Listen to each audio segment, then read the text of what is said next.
ಕಾಪು ಬಜರಂಗ ದಳದ ಸಂಚಾಲಕರಾದ ಸುಧೀರ್ ಸೋನಾ ಅವರು ಬಚಾವಾದ ಘಟನೆ ನಿನ್ನೆ ಕಾಪುವಿನಲ್ಲಿ ನಡೆದಿದೆ. ನಿನ್ನೆ ಬೆಳಿಗ್ಗೆ ಸುಧೀರ್ ಸೋನಾ ಅವರ ಮನೆಗೆ ಬಂದ ಇಬ್ಬರು ಅಪರಿಚಿತರು ಆಸಿಫ್ ಎಂಬುವರು ನಿಮ್ಮ ಹತ್ರ ಮಾತಾಡಬೇಕು ಅಂತ ಹೇಳಿದ್ದಾರೆ, ಕಾರ್ನಲ್ಲಿ ಕಾಯ್ತಾ ಇದ್ದಾರೆ ಬನ್ನಿ ಎಂದರು. ಆದರೆ ಕರೆಯಲು ಬಂದ ಅಪರಿಚಿತ ಯುವಕರ ಚಲನವಲನಗಳಿಂದ ಅನುಮಾನಗೊಂಡ ಸುಧೀರ್ ಸೋನಾ ಮತ್ತು ಅವರ ಪತ್ನಿ ಬರೋದಿಲ್ಲ ಎಂದು ಹೇಳಿ ಕಳಿಸಿದರು. ಆ ಅಪರಿಚಿತರು ಹೋಗುವಾಗ ಅವರ ಬಳಿ ಇದ್ದ ಆಯುಧಗಳನ್ನು ಗಮನಿಸಿದ್ದಾರೆ ಸುಧೀರ್ ಸೋನಾ. ತಕ್ಷಣ ಕಾಪು ಪೊಲೀಸ್ ಠಾಣೆಗೆ ಹೋಗಿ ದೂರು ನೀಡಿದರು. ದೂರು ಸ್ವೀಕರಿಸಿದ ಪೊಲೀಸರು ಸುಧೀರ್ ಅವರಿಗೆ ಧೈರ್ಯದ ಭರವಸೆಯನ್ನು ನೀಡಿದ್ದಾರೆ. ನಂತರ ಕಾರ್ಯಪ್ರವೃತ್ತರಾದ ಕಾಪು ಪೊಲೀಸರು ಆಸಿಫ್ ಎಂಬಾತನನ್ನು ಬಂಧಿಸಿ ವಿಚಾರಣೆ ನಡೆಸುತ್ತಿದ್ದಾರೆ. 11ರ ಸುಮಾರು ನಾನು ನನ್ನ ಮನೆಯಲ್ಲಿದ್ದೆ. ಮನೆಯಲ್ಲಿರುವಾಗ ಎರಡು ಮುಸ್ಲಿಂ ಯುವಕರು ನನ್ನ ಮನೆ ಹತ್ತಿರ ಬಂದರು.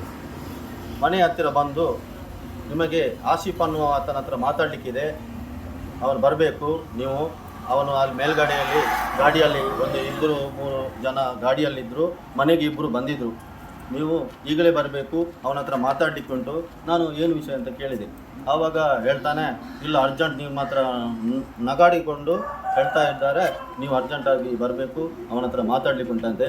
ನನಗೆ ಆಗ ಸಂಶಯವಾಗ್ತದೆ, ಏನೆಂದರೆ ಈಗಿನ ಈ ಸಮಯದಲ್ಲಿ ಆಗುವ